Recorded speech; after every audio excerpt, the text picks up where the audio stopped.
Yeah, go ahead. This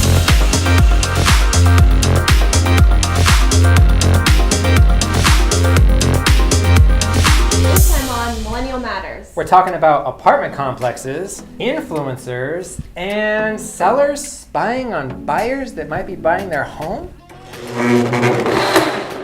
Cheers. Cheers. Much sweeter than last time. Much sweeter. So my headline this week reads like this: Millennials make up the majority of the U.S. workforce. Okay. And reading through the article, it says that millennials are over 1/3 of the U.S. workforce right now, past the Gen X's, past all those things. It's actually 56 million millennials that are out there currently in the workforce. So I still see, though, other headlines that are talking about, like, maybe the millennials aren't getting into the job market as much, all these other fun pieces, but 56 million millennials are out there in the job market, clearly more than any other demographic that's out there as well. It's obviously happening. It's obviously happening, and I think a lot of the millennials work for certain companies that they can get behind, right? Or the startup companies. So you're probably seeing a saturation of millennials in certain industries and certain workplaces versus them being all over the board. But I don't know that for sure. The last piece in this article was that baby boomers are down to 41 million people that are still working. And that was actually a little bit surprising because I believe the youngest baby boomers are in their mid-50s right now. So, I mean, a lot of them are actually putting off retirement, it seems, just to, kind of stay into the workforce. Yeah. So go for it, baby boomers. Working late, working hard. Go you. So my headline for the week is that the Phoenix metropolitan area has 1.4 billion, with a B, apartments under construction right now. And I know if you drive anywhere around Scottsdale or Gilbert or Tempe, they're everywhere right I now. wonder how many units that is. That's a lot of apartments. About tens of thousands. All right, this relates to millennials because what? We think that millennials are going to be the ones that occupy most of these apartments once they're done? Yeah, people argue that millennials don't want to buy houses. We've seen that that's actually not true, but they have to live somewhere. Exactly. And so if they don't want to be tied down to one spot, they can sign a 1-year lease and they can move to wherever next. I see, though, when they're done, it's not like the apartment complexes of old. Like when I was a kid growing up, like apartment complex had a negative connotation. Totally. Now, not so much. Anymore. Sometimes I drive by and I'm like, oh, I wish I lived there. I'm like, oh, I'd live there with the plants and the balcony. I know. What I'm doing is I'm planning. I'm like, so after the kids are this age, I'm going to move back to the Optima, which puts me at this stage. I think I'll still enjoy it. Yeah. All right, I like fancy apartments, but what fancy little treat did you make for us this time? So these are like healthy macaroons. Healthy. They have like coconut butter and coconut flakes and some almond meal and some maple syrup and cinnamon in them. And then I dipped the bottoms in chocolate. You dipped the bottoms. They're so good. They look so good, and they look so perfectly round. Like you spent a lot of time and put a lot of love into these things. I did, yeah. I'm almost afraid to eat it, but I'm not. Don't be afraid. They're so good. I feel like you know me. Everything comes here with chocolate.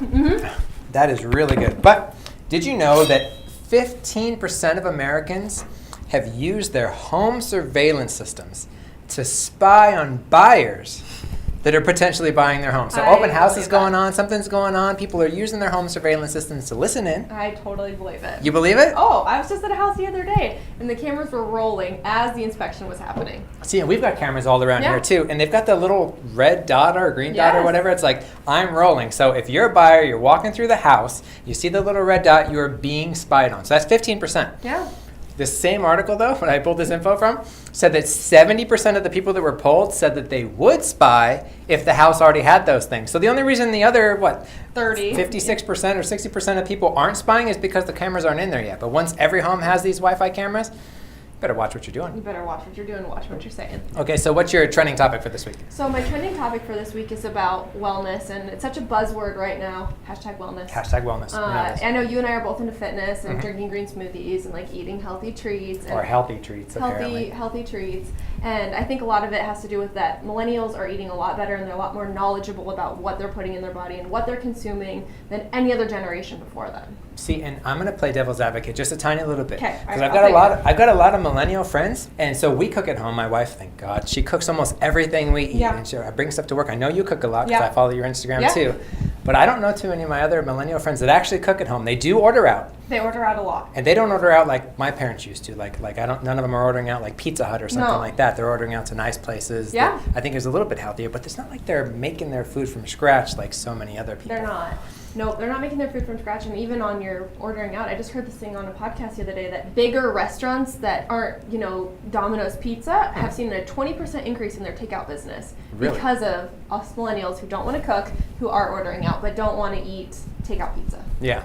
All right, so but when I think wellness, Yes. I think of scrolling through my Instagram feed and every fourth post or whatever is a fitness guru Yeah. or somebody selling a program or like a diet supplement. That's definitely part of it though. It's definitely part of it, that whole influencer marketing that these people are selling. Mm-hmm. I think part of that is making us want to cook and want to be in our homes. Like, I'll pop up and see somebody that I like, and I'm like, oh, that's a cool recipe. I'm going to make that at home. Mm-hmm. So I think they do have an influence on all of us, but I don't know.